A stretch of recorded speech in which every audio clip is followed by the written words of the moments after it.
Question number 4, paper 2, variant 2, October, November 2022. In this question, we have to solve the equation 5x plus 6 is equal to 3x. So we can write 5x plus 6 is equal to 3x. अच्छा, x को हम इस जगह ले आते हैं तो 5x हमारे पास लेफ्ट साइड पे इसको यही रख देते हैं। 3x को मूव कर देते हैं इज इक्वल टू दूसरी साइड पे, तो फिर इसका साइन चेंज हो जाएगा। अभी प्लस 3x है, माइनस 3x हो जाएगा। इज इक्वल टू प्लस 6 है, इज इक्वल टू को दूसरी तरफ जाके मूव करेगा, it sign will change as plus 6 to minus 6। अब 5x प्लस का है और ये माइनस का है तो प्लस का 12 बच जाएगा। प्लस का साइन आप लगाते नहीं है। Minus 6 is remain same, so x will be minus 6 divide by 2।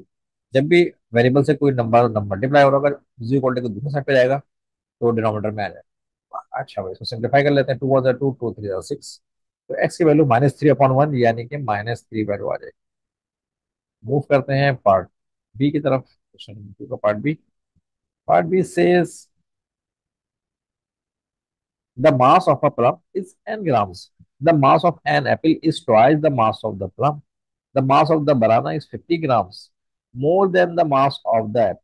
The total mass of the plum and the apple and the banana is 450 grams. Form an equation in n and solve it to find the mass of the plum. अच्छा भाई, so let's see what is the number of times of plum. So plum is n gram. So mass of the plum is n. We can write just n. It is the mass of the plum.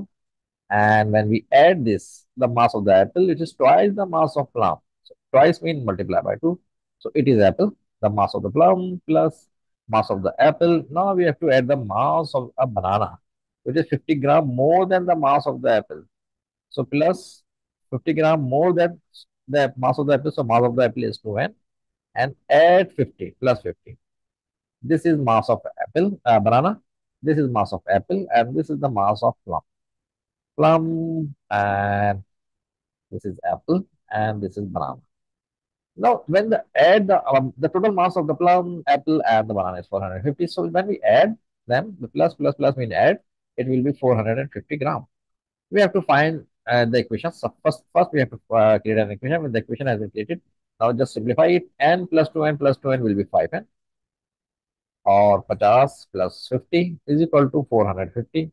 तो equation बन गई है। लेकिन उसके बाद हमसे कह रहा है कि जनाब find the mass of the plum. तो यहाँ से एन की वैल्यू मालूम कर लेते हैं, जो कि मास ऑफ प्लम को रिप्रेजेंट कर रहा है। तो 450 माइनस 50, 50 प्लस का साइन है, मारेगा माइनस का हो जाएगा।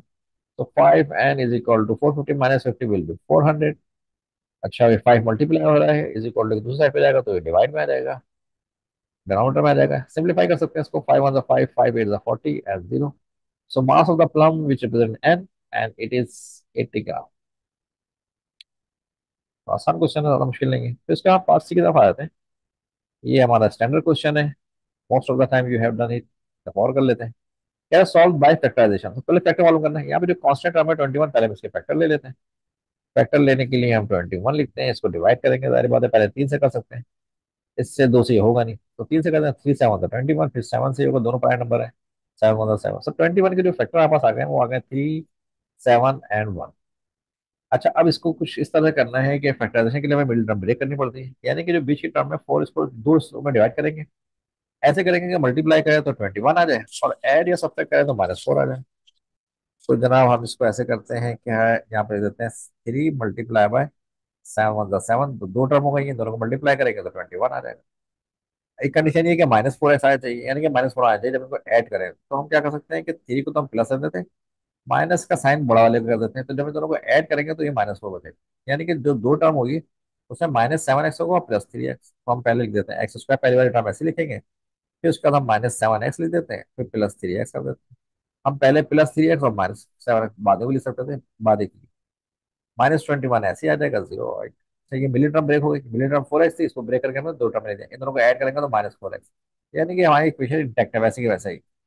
चार टर्म आ जाएंगी तो दो दो के पेड़ बना देते हैं। इन दोनों में से कौन हमारे पास एक्स आ रहा है, एक्स ले लेते हैं। एक्स की पावर 2 थी तो यहाँ पर खाली एक्स बचेगा, माइनस यहाँ से पावर एक ही एक्स की थी, वो हमने कॉमन ली भी है, तो 7 बचेगा यहाँ पे। अच्छा, इन दोनों में जो है हम +3 कॉमन ले लेते हैं। क्यों ले लिया हमने कॉमन, क्योंकि 7 3 जो है वो 21 जो है वो 3 के टेबल में आता है, 3 7, तो हम 3 कॉमन ले सकते हैं। 21 में से भी 3 कॉमन ले सकते हैं। तो यहाँ पे क्या बचेगा, यहाँ पे एक्स प्लस माइनस माइनस, और 3 7 और 21 होता तो 7 लगा देंगे इक्वल टू, जब ओपन करेंगे तो वापस वही वापस आ जाएगा ये 3x - 21। फिर यहाँ पे दो टर्म आ गई, एक ही आ गई, एक ही आ गई। फिर देखते हैं दोनों में क्या कॉमन है, x - 7 कॉमन है, वो वन टाइम लिख लेते हैं, बाहर निकाल लेते हैं, कॉमन ले लिया। फिर क्या बचा यहाँ पे x + 3 और इज इक्वल टू 0।